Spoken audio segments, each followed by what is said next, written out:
de cómo lo abreviemos. Entonces vamos a empezar más que nada por eso de la... ¿Vamos a hablar sobre celiaquía o sobre el gluten? Ella puso alimentación para celíacos, así me dijo Ya. a mí. Entonces, como es eso, nos vamos a ir por ese lado. O sea, por eso es importante entender qué es. Entendía que tiene que ver de los anticuerpos contra el gluten. Entonces tenemos que hablar sobre el gluten, Pero eso, qué si tú dices productos... que sea los anticuerpos y que va para gente de pueblo así, no van a entender nada. Claro, por eso yo me voy a dirigir con lo que tú vas diciendo. Ajá. Yo te voy a preguntar como una niña de 10 años y tú vas comentando. Ricardo, me avisas nomás.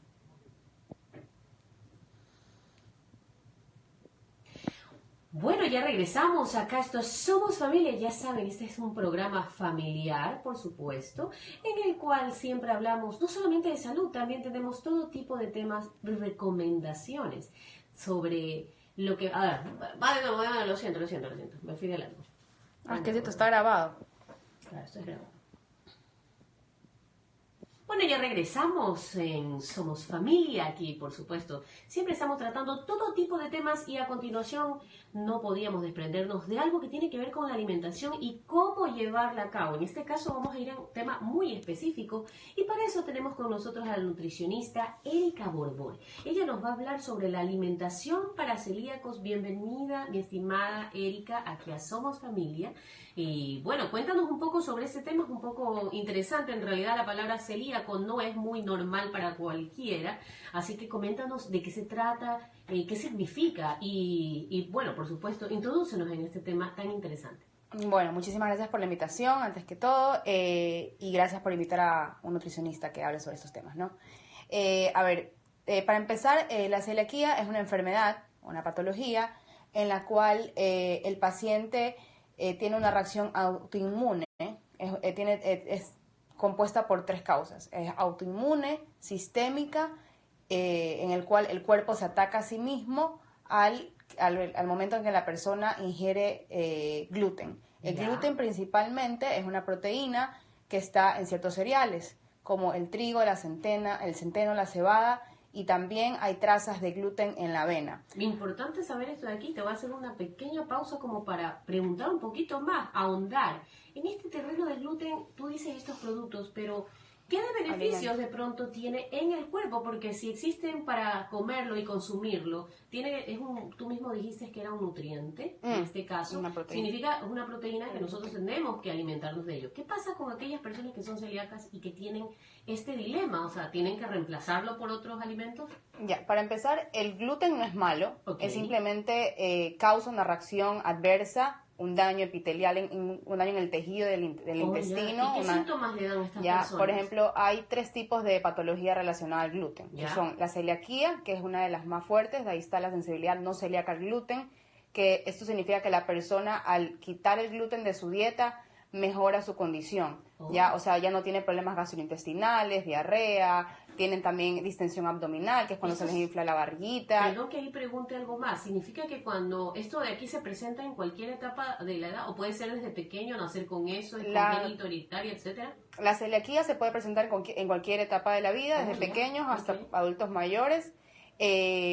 Y bueno, es una patología, no es una enfermedad. No significa que todo el mundo tiene que dejar de consumir gluten o que el gluten es malo. El gluten es una proteína que está en ciertos cereales y causa daño o alguna reacción a cierta población. El 1% de la población tiene celiaquía. Eso iba a preguntar, para que haya la especialidad, en este caso tú conoces del tema, ¿significa que hay un porcentaje elevado en la población? En el mundo, aquí en Ecuador, tú atiendes mucha gente que tiene este problema. Actualmente esto se ha visto, es más común verlo, ¿no? Porque también se presenta mucho más la sensibilidad no celíaca al gluten. Ya, eso es como una nueva como un nuevo tipo, ¿ya? Porque no presenta todos los aspectos que tiene la celiaquía, no lo presenta, sino que presenta 2 o 3. Por ejemplo, normalmente no presentan lo que tiene que ver con la genética. Ellos no presentan genéticamente predisposición, los sensibles, ¿ya? Pero los celíacos sí tienen una predisposición genética, en cambio. Pero no significa que todo el mundo va a tener celiaquía o que todo el mundo tiene que dejar de consumir gluten. Y también es importante destacar de que actualmente se da mucho más porque el trigo y todos los alimentos han sido traídos de otra parte y también han sido un poco alterados genéticamente, ¿no? Eso significa que muchos productos lo tienen, o sea, yo lo puedo entender, por ejemplo, cuando a veces uno habla del tema, yo por ejemplo, a mí de vez en cuando me gusta tomarme uno que otro traguito, y siempre he escuchado que en la cerveza de pronto está, o en algunas bebidas, por ejemplo, y provoca inclusive este problema, dijiste, de uno de los síntomas que puede ser esa flojera estomacal, ¿cierto?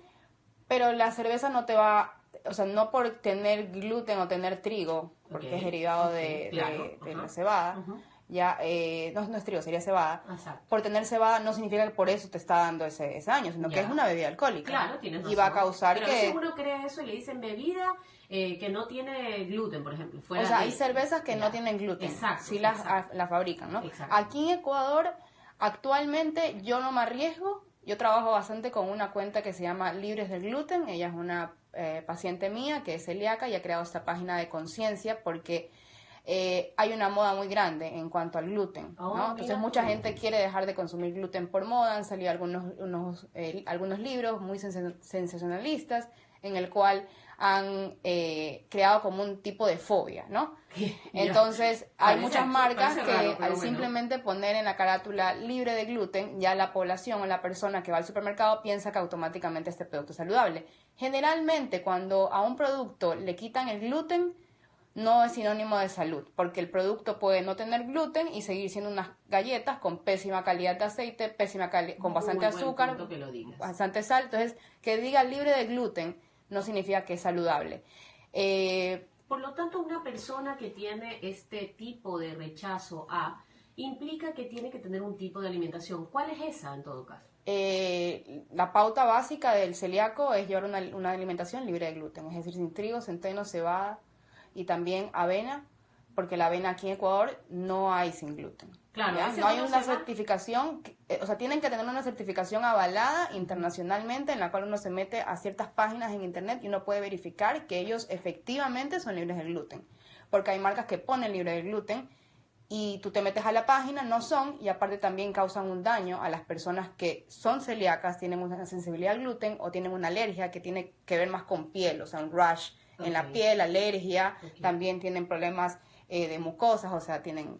Una alergia, sí, más alergia al gluten también existe. Entonces, no tienen ese certificado. Entonces, lanzar una marca que diga libre de gluten y verdaderamente no es libre de gluten, yo siempre le digo a las marcas, porque yo tengo bastantes marcas amigas, le digo, tú estás lanzando una marca y avalándola por ti, que es libre de gluten. Entonces tienes que ser un poco más responsable y efectivamente sacar el sello, porque tú estás haciendo que una persona que tiene una patología específicamente y está buscando no consumir gluten porque a él le hace daño, le daña el intestino, o sea, le causó es una enfermedad, es una enfermedad en la cual el cuerpo se ataca a sí mismo. Y a eso quería llegar. Dijiste, vas comentando en esta entrevista, obviamente, esas pautas que estás dando sobre los síntomas que puede ocurrir. Dijiste también que aparece en cualquier etapa de la vida. ¿Qué pasa cuando a una embarazada le ocurre eso? Cuando empiezan los síntomas, ¿se debe de tomar algún medicamento para contrarrestar esto?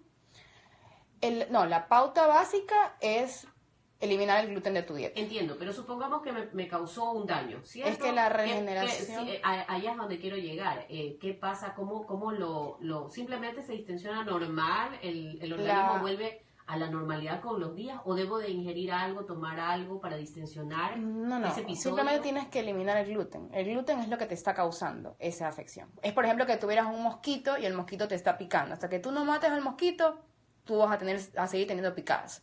Entonces tú tienes que quitar el gluten de la dieta para que esa afección pero a pare. veces no conoces que tienes eso, o sea, porque claro, y ahí se va dando más el daño asintomático también existe, que no tienen síntomas, o sea, que no presentan síntomas y hay un daño en el intestino, ¿no? Y también empiezan a tener carencias nutricionales, empiezan a tener falta de absorción de vitaminas y cosas así, y se dan cuenta ya cuando hacen más exámenes a profundidad, hacen tal vez una colonoscopía, y ahí ven que tienen un daño en el intestino. Hay diferentes daños, daño 1, 2, 3, que son niveles en los cuales tienen un daño al intestino.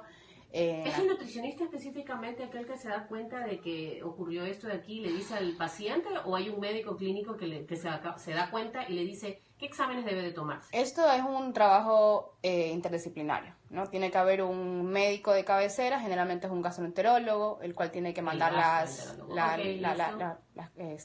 las los exámenes, y de ahí, bueno, el nutricionista va a ser el que tiene que pautar la dieta. Dijiste igual, aunque has mencionado la avena, el trigo, etcétera, y un poco de datos más, ¿qué ocurre? ¿Qué recomendaciones últimas? Mira que estamos con el tiempo y qué pena me da de cerrar el tema, pero recomendaciones para aquellos. ¿Qué comidas normalmente lo tienen? A veces la gente no entiende dónde está la avena, no entiende dónde está, o no lo comprende o no lo asocia. A veces está en un caldo, a veces está en una bebida, pero no lo sabemos. Entonces, más o menos como para recomendar qué no y qué sí. A ver, eso cerramos. Para entenderlo, el gluten está, como ya digo, en el trigo, en el centeno, en la cebada y en la avena hay trazas porque se siembra uno al lado del otro. ¿Ya? Tú tienes que eliminar estos 4 grupos de alimentos. Son alimentos. Ellos son alimentos en sí. Es como decir arroz, el trigo es ya. Es un alimento. El trigo es un alimento, la cebada es un alimento, ya. La avena es otro alimento. Tú tienes que eliminar estos alimentos y seguir consumiendo alimentos de verdad, de calidad, que sean otro tipo de cereales. Por ejemplo, puedes consumir, aquí hay quinoa en Ecuador, también puedes consumir papa, hay también pastas ahora que son, si tienes acceso a ellas, no es algo imprescindible, pero hay pastas de garbanzo, pastas de arroz, puedes consumir arroz, vegetales, yuca, pues, y que tu base de la alimentación sean vegetales y frutas en cualquier tipo de dieta que tú lleves. Debe de ser esa la base y de ahí tú debes agregar carbohidratos de buena calidad que tú puedas consumir. O sea, no es muy complicado. Lo complicado es cuando tú te vas hacia los productos. Cuando tú te vas hacia productos empaquetados es cuando se complica la cosa, porque ahí tú tienes que ponerte a leer ingredientes. Y ahí tienes que leer que no tenga nada de trigo, el pan tiene trigo obviamente, que no tenga trigo, que no tenga centeno, que no tenga cebada, y avena en Ecuador no hay sin gluten. Eso es muy importante para mí decirlo porque tengo pacientes que han hecho una recesión, es decir, han recaído de nuevo en el daño epitelial por consumir un producto que dicen no tiene gluten. Entonces, preferible para pacientes celíacos, eviten la avena. Qué bueno saberlo. Lo acaba de decir Erika Borbor, perdón, nutricionista. Ella en realidad también es especialista su especialidad es la de vegetariana, como una recomendadora pero natural de todas estas comidas y de todo lo que necesitamos en consejos para ese tipo de detalles en nuestras vidas, sobre todo para poder comer mejor. Qué bueno y tener una buena calidad de vida. Muchísimas gracias, Erika, por estar con nosotros. Somos familia y bueno, estás bienvenida. Esperemos volver a tenerte en este programa. Muchísimas gracias. Y bueno, mis redes sociales son healthybalance_es y también tengo otra página que se llama Dietodo un poco, que hacemos divulgación sobre nutrición, tenemos ciertos programas en podcast con diferente información y bueno, esperamos estar de nuevo aquí. Muchas gracias. Gracias a ti, muchas gracias. Un beso. Bien, lo importante.